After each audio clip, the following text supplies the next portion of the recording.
Madame, Monsieur, bonsoir, bienvenue à la une de ce journal. La France, fin des 2 prises d'otages ce soir à Paris. Les auteurs présumés de l'attaque de Charlie Hebdo ont été tués au terme d'une traque qui a duré 3 jours. On en parle dans un instant. Nous allons retrouver donc pour en parler avec nous en direct de Paris notre correspondante Afef Belhouchet. Afef, bonsoir. Bonsoir. C'est une longue journée d'angoisse qu'a vécue la France aujourd'hui avec cette double prise d'otages en plein Paris. Cette journée se termine par la fin de cette prise d'otages et la mort de toutes les personnes recherchées. Quelles sont les dernières informations, votre possession? Et tout d'abord, comment vous avez vécu cette journée à Paris, Afef? Écoutez, on peut dire qu'en termes d'ambiance générale, c'était un vrai climat de psychose. C'est-à-dire que aussi bien dans les rues, dans les métros, puisque certaines lignes ont été arrêtées, le tramway également, notamment celle qui allait vers la porte de Vincennes, dans le 11e arrondissement, donc avec la prise d'otage dans l'épicerie cachère. Donc toute cette région a connu des perturbations de transport assez importantes. On a entendu des sirènes toute la journée et puis surtout dans toutes les rédactions, notamment à partir de 15 h de l'après-midi, des rumeurs pratiquement toutes les demi-heures sur une éventuelle prise d'otage par-ci ou par-là et qui se démontait au fur et à mesure. Donc on peut dire qu'il y avait quand même un véritable climat de psychose générale, de peur, de suspicion également. Donc voilà, une grande tension et puis le flux d'informations évidemment continue avec notamment l'intervention des différentes personnalités, qu'ils soient journalistes ou autres, via des réseaux sociaux qui également ajoutaient un peu à la confusion. Donc c'est vrai que c'était une journée sous haute tension, on peut le dire comme ça. À ce stade, on ne sait pas encore exactement comment les choses se sont déroulées. On sait que pour les frères Kouachi, par exemple, que l'otage qui était censé être leur otage était caché, que c'était lui qui donnait des informations aux policiers et que donc les 2 frères ne savaient pas qu'il était là-dedans. Ça paraît quand même assez étrange dans l'absolu.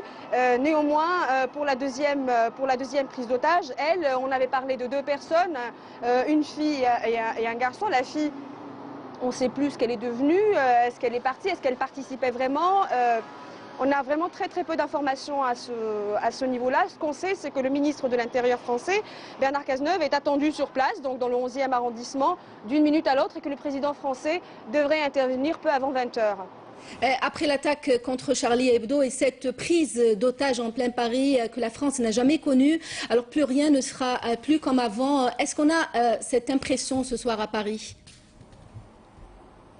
On peut dire, oui. Alors moi, je vous avoue que j'ai beaucoup travaillé aujourd'hui. Je ne sais pas si vous avez eu le temps de récupérer tous mes sujets, mais j'ai surtout travaillé avec la communauté musulmane de France aujourd'hui. J'ai été à la Grande Mosquée de Paris, qui évidemment, à l'heure de la grande prière du vendredi, a connu un moment de tension très important, puisque toute la presse nationale française et internationale l'avait prise d'assaut. C'était l'occasion pour le recteur de la Grande Mosquée de Paris de réaffirmer pour la énième fois la différence, la condamnation ferme de la communauté musulmane de France de ces actes. Un mot revient très souvent dans les médias, par-ci, par-là, appelant les musulmans à se désolidariser de ces actes comme s'ils étaient solidaires à la base. Donc c'est vrai que on a l'impression que quelque chose a changé malheureusement durablement. Justement, une grande manifestation est prévue dimanche. Elle devrait rassembler toutes les forces vives en France. Il y a aussi ces risques, vous l'avez dit, de stigmatisation de la communauté musulmane. Malgré tous les appels, une condamnation unanime et un message de paix, de non-violence et de tolérance. C'est ce qu'ont voulu transmettre les imams aujourd'hui lors de la prière du vendredi à Afef. Oui, en effet, l'appel a été unanime. C'était sous la direction du CFCM, le Conseil français du culte musulman, avec toutes les personnalités religieuses qui ont appelé les imams de France partout aujourd'hui à relayer ce message d'être nombreux donc à cette grande manifestation de condamnation et d'affirmation des valeurs républicaines françaises le dimanche donc, qui vient. Cet appel a été entendu évidemment en France, on le voit bien aussi bien au niveau politique que même au niveau médiatique. On entend surtout les politiques de tous bords rappeler eux-mêmes qu'il faut faire une nette différence entre l'islam et ces assassins qui ont commis ce qu'ils ont commis. Néanmoins, c'est vrai que la peur reste quand même quelque chose de très très tangible. Nous avons vu par exemple aujourd'hui à la Grande Mosquée de Paris, en discutant avec les différents responsables, qu'il y a eu quand même beaucoup de plaintes de personnes venues parce que dans le métro ou dans la rue, on leur a dit par-ci par-là des mots voilà, stigmatisants, ou qu'on les a pointés du doigt sous prétexte, voilà, c'est quasiment un délit de faciès. Néanmoins, on peut dire que dans l'ensemble, aussi bien les responsables cultuels musulmans de France que les responsables politiques français essayent en tout cas de créer une espèce de climat apaisé. Alors on a assisté également à un discours du professeur Ayouaz, qui est théologien à la Grande Mosquée de Paris, qui était très important, qui était très ferme, qui était très franc, puisqu'à la fois évidemment il rejetait toute cette terreur, toute cette horreur, mais et tout en déplorant qu'il puisse y avoir par-ci, par-là des stigmatisations. Il a également appelé chacun d'entre nous, chacun des musulmans de France, à un examen de conscience par rapport à ce qu'il peut faire pour améliorer cette situation par des gestes, par une explication.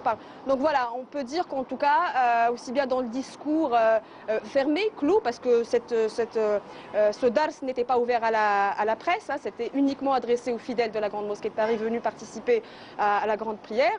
Donc aussi bien à huis clos, si je peux dire, qu'au niveau des différentes tribunes médiatiques. Voilà, chacun multiplie les efforts pour essayer, encore une fois, d'apaiser les esprits d'une part et de rappeler malheureusement des évidences. Merci Afef Belhouchet en direct de Paris, et ce climat donc qui règne en France après cette journée d'une double prise d'otages qui s'est achevée dans le sang, et donc 3 jours après cette attaque terroriste contre le siège du journal Charlie Hebdo. Merci Afef Belhouchet en direct de Paris.